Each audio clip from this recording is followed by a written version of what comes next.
Okay, welcome back. Today I'm doing day 15 of Tyler Lopez's 67 Steps program. And the lesson today, the lesson title is Descartes and Solving Problems with a Calculator. What Ty's really talking about in this video today is about how you make decisions and how you decide when the choice doesn't appear to be easy. So his example was Descartes, who did this exercise to try and eliminate any beliefs in things that he could have any possible doubt in. So example would be, you look at the Republican Party in America, you look at their policies, and is there anything there that you have any doubt about? I mean, it's not possible to agree 100% with any of that. So by Descartes' logic, he just gets rid of that and says, I can't buy into this, it's not my thing. And you could do the same with the Democrats. You could do it with probably any political party, and you could find some part of it you disagree with. So so you kind of eliminate that as a belief. You don't hold that as a core belief. And when he went through this exercise, Descartes, he found out that, which is quite interesting, the only thing left is basically the belief in maths, because that's something you can't dispute. 1 and 1 is 2, 2 and 2 and 4. These are kind of inescapable facts of life. And so there's this kind of laws of physics, which are the only things you really can believe in that you can prove without doubt. But all these kind of beliefs people have, it's usually based on some kind of conditioning, some kind of faith-based system. You look at religion, there's a lot of faith there. I think we have faith and intuition, and that's kind of an interesting way to make decisions. But in terms of business, I guess he's looking at it from getting rid of things that can bias your opinion, and just looking at the raw data, the raw numbers, sometimes to really get to the facts. And he talks about how you can quantify decisions to really help you make the best choice. So I guess all these things depend on models, which can also be flawed. So nothing is going to give you like a perfect number of, percentage of reliability of outcome or success or something. But the example it gives is, if you're in a job earning $50,000 a month, and it's a super safe job, you can be in that job for life. Say it's got 90% certainty you'll be in that job, but you've got a job offer to take something that's $100,000 a year. But let's say the risk is, it's a very high-risk industry, like it's in the startup space, so there's a huge chance of failure. Then the percentage of keeping that job is maybe very low, maybe 30%. So you kind of build up a model to compare the two choices. You realize that actually it's maybe safer to stay at this company because, the guaranteed success or earnings is higher than taking a bigger job with more risk. But if those two jobs obviously had equal risk, you'd be a fool not to quit that job and move to the higher job.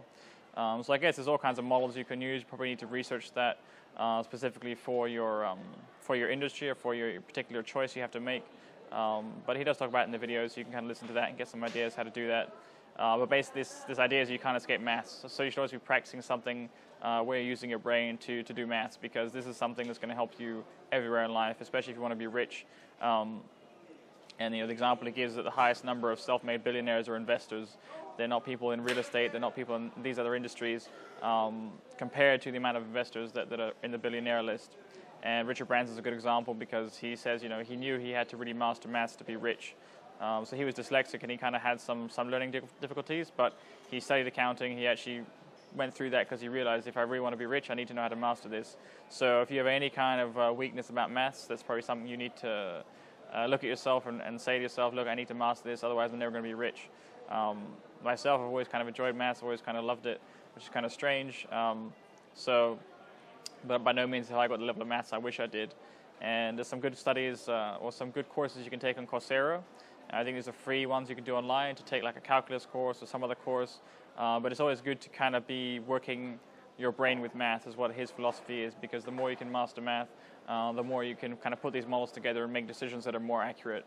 And he says it's not always going to be a perfect model, and sometimes there's no real winner. Maybe it's just like, this one's 50%, 51%, so you can't really make a decision like that. You need a clear margin of error, where one's very obviously a better decision than another. And if there's no clear winner, then you kind of have to go with your gut. So so I guess, we don't really have these models. We're not taught how to build these models, and I guess if your models are flawed, your math is going to be flawed. So you need to think about that. I did see something interesting a while back, which is how you make personal decisions. Whether to move to a new place. You basically draw up a list of all the reasons, the pros and cons. You kind of score it, and then you do a very kind of line by line analysis, and you add it up to work out. Okay, these are all the factors that make up this decision. These, you weight them in terms of order of importance for your happiness, and then you kind of add it all up. So you get a very objective view breaking down a complex decision such as should I move move location, because when you move location, you change jobs, you change houses, you change environment, you change weather, you change culture. All those factors might affect your happiness. So it's such a big thing to make a decision. If you don't break it down and start to score everything, the factors that are important to your happiness, you might just think, oh, it's too overwhelming, and you just kind of have a gut feel for what you want, but you don't feel strongly enough about it because you haven't done that work. So you definitely have to break things down, identify, what are you doing this decision for? What's the two possible outcomes? What sort of possibilities do they have based on your experience? Definitely you don't want to jump into an investment or a decision where you have no experience, because that's an easy way to lose your money or to end up unhappy. But you need to, as much as possible, try and quantify things and not let biases affect you that are just kind of faith-based things that are not proven. So I think that's kind of common sense again, but it's good to hear the examples he gives. And yeah, I think that this makes common sense. You need to be good at maths if you want to be able to count money, keep a track on your accounts, know what's going on. So this kind of basic for me, but yeah, it makes good sense. And I'll be back again tomorrow with the next video.